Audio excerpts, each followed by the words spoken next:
We're here today to talk about bioresource modeling. So I just wanted to double check, first of all, that everybody's had a tasty, healthy snack and you're all, well digested in terms of what you're consuming. Anyone with a weak constitution should probably not really listen to the detail behind some of this stuff. So what we're talking about basically is how you can develop sustainability models and not have to do it over, kind of years and years. This is basically a 3-day hack that was done with a water company that was trying to get them to understand the logistics of their water efficiency. Decision Lab, before we get into the actual case, we're a technology-based company, a little SME from the UK.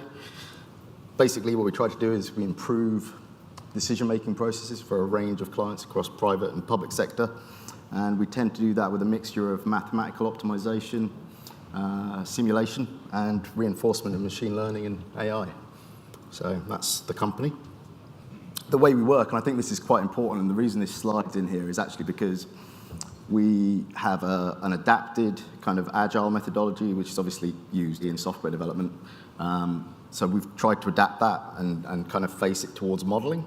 So things like, for example, stand-ups, we do regular stand-ups that are client-facing, and a lot of the activities, including this piece of work, as I said earlier, was a 3-day hack that really looked at how we could do something really quickly and really intensely with the actual operational team that exists in the company. These are the kinds of areas that we do stuff in, as I just mentioned, and we've been lucky enough over the last two years, so last year and this year, to be winners of 6 of these hack events that have happened in the UK. The first one was working with the RAF on their vision systems. Second one was Thales, who are a big international engineering company. That was a hack and pitch for forecasting their rail networks. We did one with Southeast Water, one with Bombardier, one with Unilever, and the last one was Affinity Water. Welcome to the frugal manufacturing and resource efficiency revolution. It's great to be doing this work because actually it's quite close to my heart.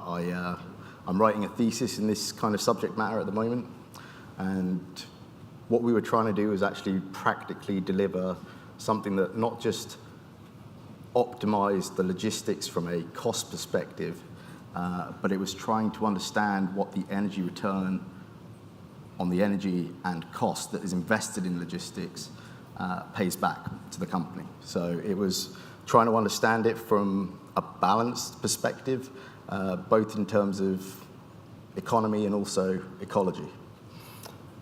The size of the prize, this is really what I was trying to just capture here, was actually, this is a market that is big, a lot bigger than most people believe. So it's a £8.7 billion industry, value-wise, and it employs 42,000 people. So water, as a general sector, is obviously a lot bigger, and Decision Lab does a lot of activities across that whole sector. But this specifically is an area that was a lot bigger than I think most people had imagined.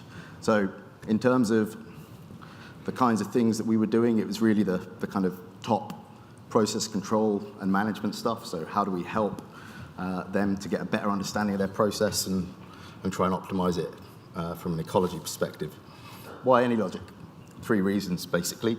The first one being it's an adept enough platform to model the level of complexity in this system, so it was important that you could produce something in a flexible tool that would allow you to do some bits that are discrete events, some bits that are agent-based, and potentially, not that we've actually achieved the second phase of this yet. I'm actually with the clients next week to do the second phase of this work, so it's a live project. But yeah, so the next step is maybe integrating some of the upper level systems dynamics type activities into the multi-method kind of style of AnyLogic. So yeah, flexibility in terms of the algorithm, and also visually it needed to be compelling because the company that we were building it for need to, 1, get internal investment, and then 2, start to actually use that to work with other water sector companies. So this was the output of 3 days worth of modeling activities. We simulated the optimization of the logistics routes. So basically what you're seeing here is the capacity loading. So all these percentage loads, therefore the kind of last bit of that systems map that you saw on anaerobic digestion. And all the little blue nodes are treatment and so settlement and treatment plants that then have to supply the anaerobic digesters with caked byproduct. So what we tried to do, because obviously at this point in time, it's a very early stage project, both in terms of the model, but also in terms of the client's understanding of some of the issues. So in terms of the granularity of the data that they had, it was relatively coarse. So what we were trying to do was do things like capture per quarter granularity, and that's something that's going to be extended on in the next phase when we can delve into a bit more detail and really get a better understanding of how not just the data could be used to feed the model, but also what could be captured in terms of outputs and KPIs from it. Results that came out of it, there was 2 major areas they wanted to look at. The first one was how utilized are the different kind of types of facility that exist. And that was important for them because actually they're thinking about how they plan the future of this network. And the second one was based on the anaerobic digestion quantity, what's the optimal energy return on energy invested in terms of those facilities. So basically the output was 2 pretty simple graphs that were just showing actually the kind of greater than 5 but less than 10 million capacity was, I think much to their surprise, the best performing of all of those facilities that they were looking at. Originally, I think the engineering team there had assumed that the best ones would be the larger ones because, one, they've got greater capacity, etc., so they could potentially digest more. But actually, the middle of the road option in terms of both flow to anaerobic digesters and the amount of population that the reprocessed water was serving was that much better. And the second one was understanding based on the cost of the logistics of getting caked product that had been settled to the anaerobic digesters, which ones of those anaerobic digesters are actually going to pay back better, so more effectively than some of the others. And obviously that's based on a few things. That's based on the location of the digester, but also the logistical cost in terms of moving 1 truck's worth of stuff or 10 trucks worth of stuff. So, the output just from the initial 3-day hack was actually, again, linking with the last graph, basically the middle of the road options, so 3 and 4, which are linked specifically to the 5 to 10 million litre capacity settlement and treatment plants was the best option. So it's been, I think, a really helpful first look into where these things should be going.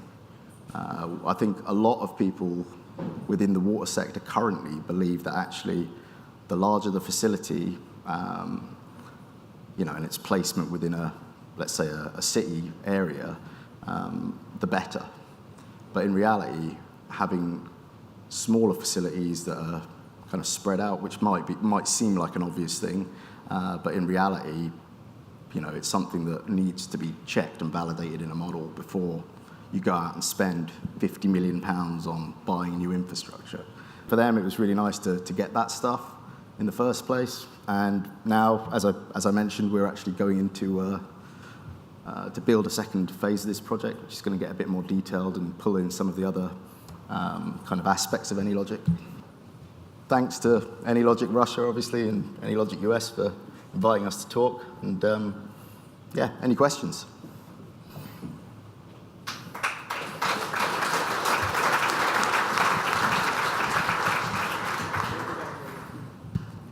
Hello. thanks for that. Given that this talk was about a 3-day hack, it would be probably really interesting if you could comment a little bit on the actual hack experience and how you find AnyLogic for rapid prototyping and that kind of stuff and working together. Sure. So first of all, the hack experience was, for me at least, it's quite an interesting take on how you can build a model rapidly to deliver a result, because my background's really more discrete event simulation as opposed to this kind of stuff and the agent-based stuff. Apologies, my phone going off. But to see a hack event happen in 3 days where we actually delivered a result to a client that really meant something to them was quite a mean feat and an impressive one. And I've got to give full credit to the team, because I set this up more as so I was looking after it as a strategic kind of role. So I went in on the first day and helped the company develop their scope and the conceptual model around it and some of the control logic. And then the guys actually got in there for the last 2 and built it. So yeah, it was an interesting take and one that was unusual for me, actually. So it's the first kind of hack type event that I've done with the company. So yeah, it was good. There was another question off the back of it, wasn't there? Or? Yeah, so the first one was about the experience with AnyLogic for rapid prototyping. The second one was about the experience with AnyLogic and sort of working together as a team very fast. I assume we had different people working on the model at the same time.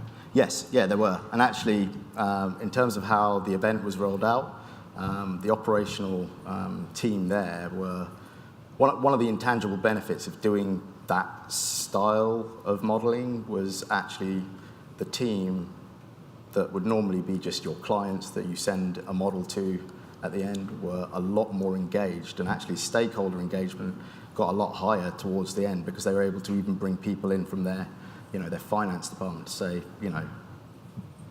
buyers who are going to go out and buy new infrastructure potentially, maybe you should have a look at this before we go out and invest. So the level of engagement was certainly higher based on the fact that it was an intense kind of data hack over 3 days with the clients on their site. When you said the greedy algorithm, that you use your greedy algorithm, what do you mean? Sorry. So I didn't touch upon that, mainly because actually I wasn't the guy that built the algorithm. So the algorithm was built by one of my colleagues. But what the algorithm was trying to do was pick the anaerobic digester that had the most capacity and was the shortest distance away from the treatment and settlement facilities. So it could be greedy in terms of how much it consumed. So it was trying to show them that you didn't necessarily need as many anaerobic digesters as you thought you might. Okay, thank you. Thank you. Quite interesting what can be achieved within just 3 days. If you go one slide back, please. And did you manage actually to identify what was the driver behind this dependency? So why is having 6 digestion sites is particularly bad, and then 7 is better and 8 isn't better? So great question. It was a mix. I mean, yes and no. I mean, based on the fact that it was 3 days, and there was a lot of underlying assumptions that had to be made on pretty coarse data. There was some things that were obvious and other things that weren't. So things that, just from the model build process. So, site 6 was a site that had it was a big anaerobic digester. I think it was one of the biggest ones, size-wise, capacity-wise. But it was also one of the furthest away from treatment and settlement facilities. So basically the cost logistically of getting resources from your what comes out of your settlement stuff to that anaerobic digester was just that much more. But again, I think the level of assumptions that we've built into that, or the simplifications that we've made in order to achieve that kind of granularity are pretty obvious. Probably, I can imagine, to most people here. So, yeah. Guys, thank you very much.